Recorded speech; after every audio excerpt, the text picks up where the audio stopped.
Welcome back to the channel, guys. We're going to be talking about the IWI Masada Optics Ready pistol. Now, we're going to talk about this in two parts. The first part is going to be YouTube advertiser friendly, and we're not going to do scary things like take the gun apart or look at red dot sights, but just general overview of the pistol. And the second part is going to be more of the optics experience and all of the technical information you may be searching for. So the first part is going to be very much an overview. So you've heard of IWI possibly. If you've not, they're responsible for guns such as the Tavor, the Jericho, and my personal favorite, the Uzi. Now the Masada looks like a cross between the P10F and the P320, as if they had a kid and it got all the best features of both.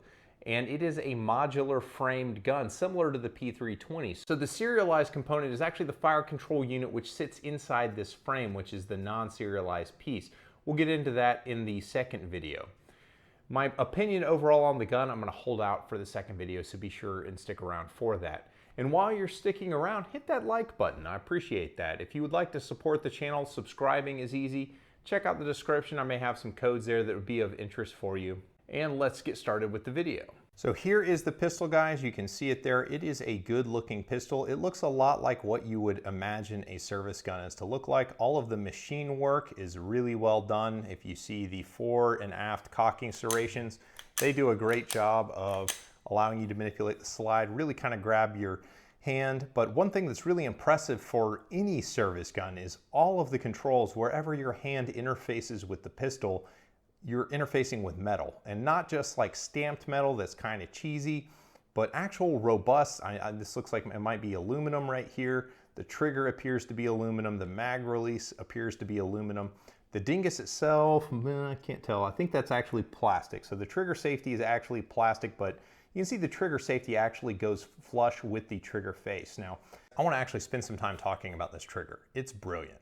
It's not just the quality of the trigger, and if you actually see, there's a little bit of take up that is very, very smooth, and then there's a nice hard wall, and then a little bit of creep and it releases. It's actually pretty crisp as far as service pistol triggers are concerned, and it has a very good weight to it.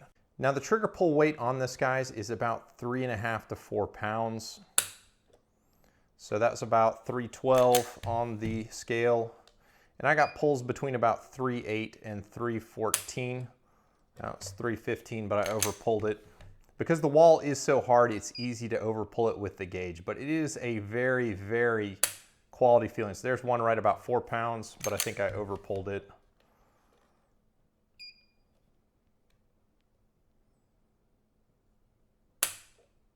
So right about 4 pounds on the trigger pull weight, guys. So that's a pretty good out of the box trigger. So where it's weighted is right at the edge of safe and very shootable, and the gun is very shootable. And the trigger, not necessarily for the trigger pull weight, but the actual shape of the trigger and how the frame gives you access to it, it is super, super easy to pull straight to the rear. I'm talking at high speed, I'm talking in slow controlled fire.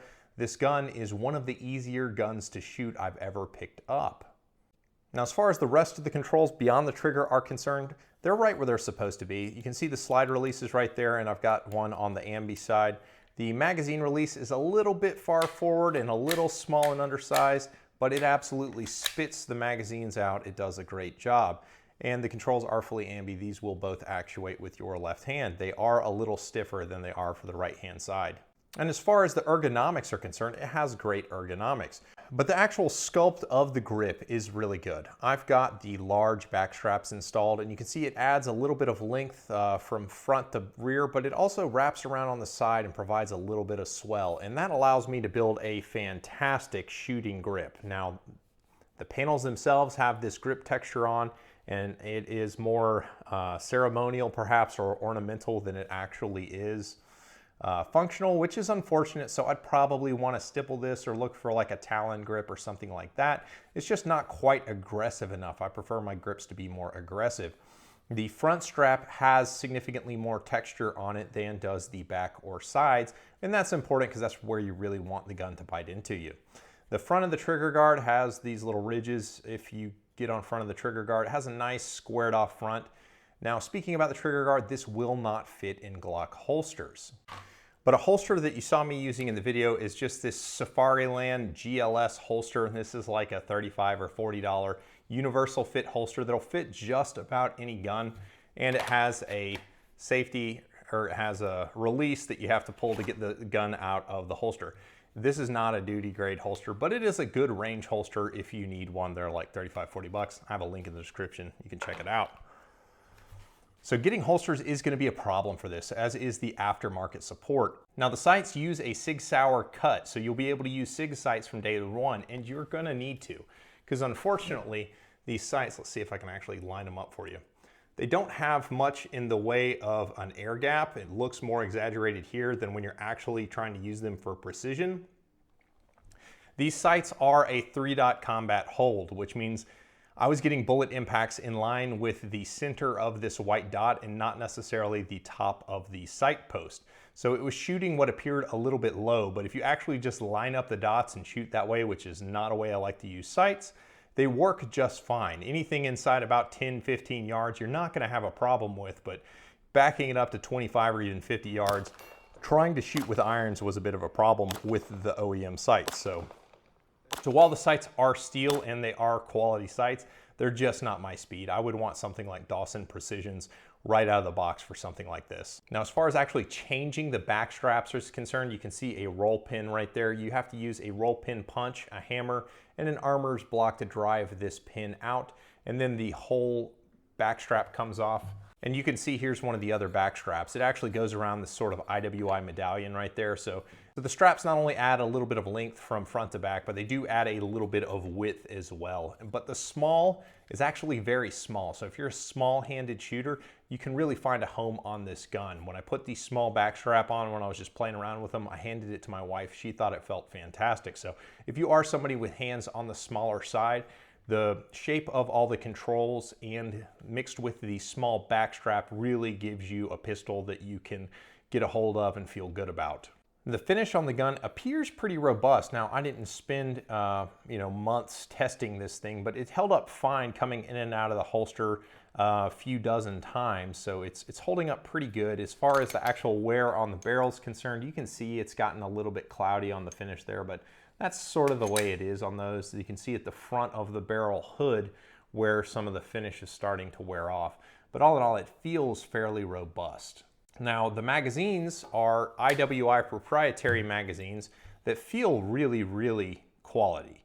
They've got these base plates so that allow you to get a grip on them and rip them out of the grip module if you need to, sort of like the Vickers tactical ones for the Glocks, but that's just kind of how they are right out of the box. And you see that it has a nice finished look as you have this sort of male to female made up there, but it allows you a great ledge to strip the magazine if you needed to. Now that is also a downside, because if you were thinking about using this for like IDPA or USPSA, this is kind of a small mag well to hit. The actual chute itself is pretty small.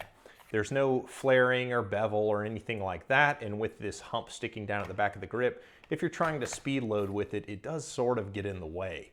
But as far as an actual duty gun or a service gun is concerned, this thing feels great, functions great, and I wouldn't have any reservations recommending it.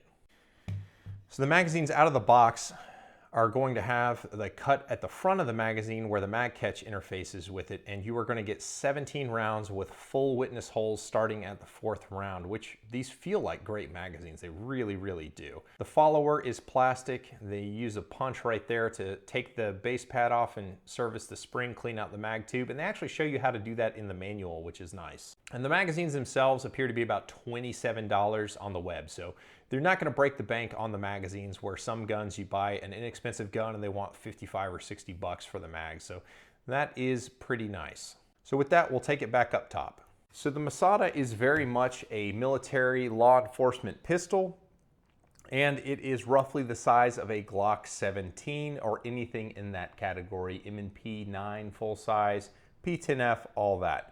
Now, it only has a 4-inch barrel, which makes you think of a Glock 19, but as you'll see in the second video, it absolutely is the same size as a Glock 17. And as a result, the magazines are 17 rounds, so that's great. So think of this like a VP9 kind of. Now the frame is made out of fiberglass reinforced polymer. It doesn't have a slick, hard feeling plastic as much like the P10F or potentially the Glocks, but it has something more akin to like the LCP2 or the new LC9Ss, and kind of what that feels like. That's more what this polymer feels like. As far as the shooting experience when shooting with iron sights, I have to say the pistol controls recoil very well. There's not a lot of muzzle flip. It is very comfortable to shoot. I would have no problem shooting this thing all day. It is very accurate if you can get the accuracy out of the sights. The sights are going to be the limiting factor. So shooting offhand at 25 yards, I was able to hold about a 4-inch group, which is nothing spectacular, but I also wasn't trying very hard. The pistol is an accurate pistol, and that is largely thanks to the wonderful trigger that it has, but it is very easy to pull straight to the rear. The frame encourages you to lock it into your hand and stabilize it wonderfully, so it's actually very easy to shoot accurately. Now, we may not see a huge aftermarket for the Masada for a while. There's already going to be sights, as we talked about, since it takes the Sig sights. Now, in the next video, we're going to talk about the optics shooting experience. We're going to take a closer look at the optics plate mounting system. We're going to take the gun apart. I'll show you how the fire control unit lifts out of it, so don't miss that. So stick around and check out part 2. Appreciate you guys, and I'll catch you on the next one. Thanks.